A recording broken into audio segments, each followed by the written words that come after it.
जों मैया जोंनि थान्दै मेलखौ जोङो मैया खालामबाय आरो बेजों लोगोसेनो 2021 मायथाइनि साहित्य एकादेमि बान्था मोनगिरि डक्टर देबकान्त रामसियारि एबा मोदाय गाहाय बिथांखौ जोङो मान बावदों।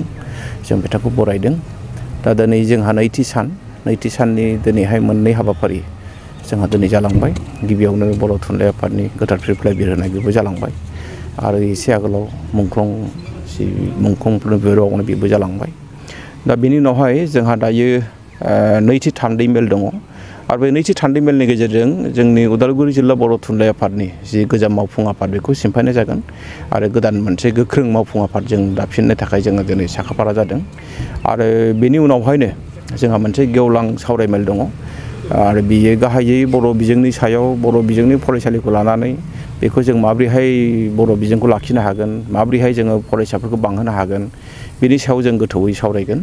जोंहा रोंगौसा हिसाबै गाहायै दायो फैगासिनो दङ जोंनि क'क्राझाराव थानाय इउएन एकाडेमिनि मानिजाथाव बिथोनगिरि बिथां कृष्ण गपाल बसुमतारी बिथां थागोन आरो बिथांजों लोगोसे जोंहा थागोन दुलाराय बर' फरायसा आफादनि मानिजाथाव आफादगिरि मुस्रि दिपेन बर' बिथां थागोन।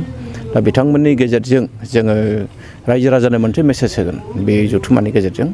आरो दिनै जों मोनसे बाथ्राखौ साबायखर बावनांगोन जोंनि उदालगुरि जिल्लानि जिल्ला बेंगिरि डक्टर पि उदय प्रबिन बिथाङा जोंनो बे जथुम्माखौ खुंनो थाखाय जोंनो बिथाङा गनायथि होदों। बे जोबोद जोंनि थाखाय कभिडनि दिनावबो बिथाङानो जोंखौ खुंनो होदों। बे जों बिथांखौ साबायखर बावथारनांगोन। जोंनि कलेजनि जोंनि गोरायुं डक्टर लुक दैमारि सार बिथांमोननि जि मदद आरो थुलुंगा बे जोंनि थाखाय जोबोद गोसोआव लाखिथावना। जोंनि बिटिसिनि मानिजाथाव गाहाय चिफ मुस्रि प्रमद बर' सार बिथाङा जोंखौ हानायमानि खोथा होदों मदद खालामनो थाखाय। जों जोबोद आसाबादि आरो बेजों लोगोसे जोंनि साफ्रोमबो जोंनि उदालगुरि सिङाव थानाय जोंनि इएम बिथांमोना जोंखौ सहाय खालामदों जा हायो।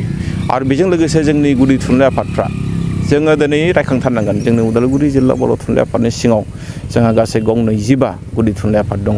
बिसोरनि गेजेराव नंगौ गंफा गंनैया एसे लोरबां जानानै दं, नाथाय बांसिनानो जोंखौ सहाय खालामदों। आरो बिथांमोननि जि थान्दै सफैनानै जोंखौ जेरैबायदि गोसोआव थुलुंगा होदों, जों सानो जे बर' थुनलाइ आफादखौ जोङो आगोलनिफ्राय इयुनसिम जोंनि उन जोलैयाबो बेखौ लाखिनायनि मोनसे खाबुखौ लागोन। आरो दिनै जोङो जि मोनसे नैथि थान्दै मेल बेवहाय जों माखासे गोनांथार बाथ्राखौ जों सावरायगोन। जोंहा गोबां माखासे जेंना दङ जोंनि जिल्लायाव, बेखौ जों सावरायगोन आरो बेखौ लानानै जों इयुनाव माबोरैहाय सरकारजों सावरायनो हायो बा